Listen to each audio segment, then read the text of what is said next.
As we continue to wind down the trading day and count down to the closing bell, let's take a look at some of the top trending stories of the day outside of some of the big ones we've been covering. Banking sector story that caught my eye is this: Wells Fargo announcing it has finally settled a shareholder lawsuit tied to that fake account scandal from 2016. That feels like so long ago because we're looking at other banks now. Now with Wells Fargo, this agreed on price tag is $1 billion.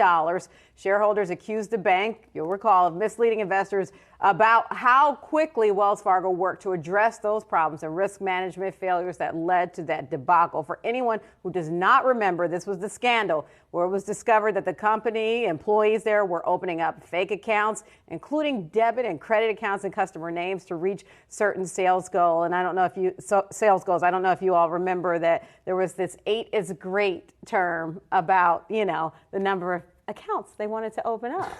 And one thing that's interesting with this too, Diane, is to think about the other industries or other companies, I guess, this can impact too, right? You go back a couple months and Hindenburg Research was essentially accusing the same thing of Block, right? They said that Block had too many accounts that weren't actually real, and basically saying how many of those accounts are real, because when we talk about investor accounts and just overall accounts at a bank or at a company like Block or at a company like PayPal, that's what people are looking for, is what's that revenue per customer. Right. So interesting to see this solved today, Akiko, though I don't think the market was overly interested in it. Not a large move from Wells Fargo today, but certainly an interesting story.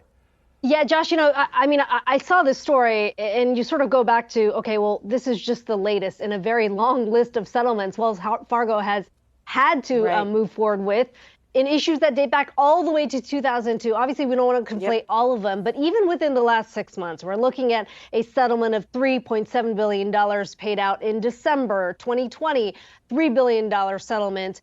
That was about allegations of consumer abuse, but there have been a long list of settlements for Wells Fargo. Feels like they just can't get out of the shadows of what happened before, but certainly yet another step that allows them to move forward because their reputation was hit in a big way, and that's kind of putting it mildly. Right, majorly. Akiko, you'll recall Senator Elizabeth Warren, who we just did an interview with, held then CEO John Stumpf's feet to the fire over that, and I remember him just stumbling through his testimony at the time. Banking executives have gotten better at handling this kind of thing. And obviously the banking executives that we saw today was a different situation. We're dealing with collapse. That was an out and out scandal, the Wells Fargo situation. So it's interesting just to see a different banking story today when we have some bank executives on Capitol Hill. Yeah, there just seems to be this turmoil overall in the banking sector. And Akiko, like to your point, this isn't the first time that Wells Fargo has been involved in these controversies. So you hope that you can move forward and that this doesn't happen again.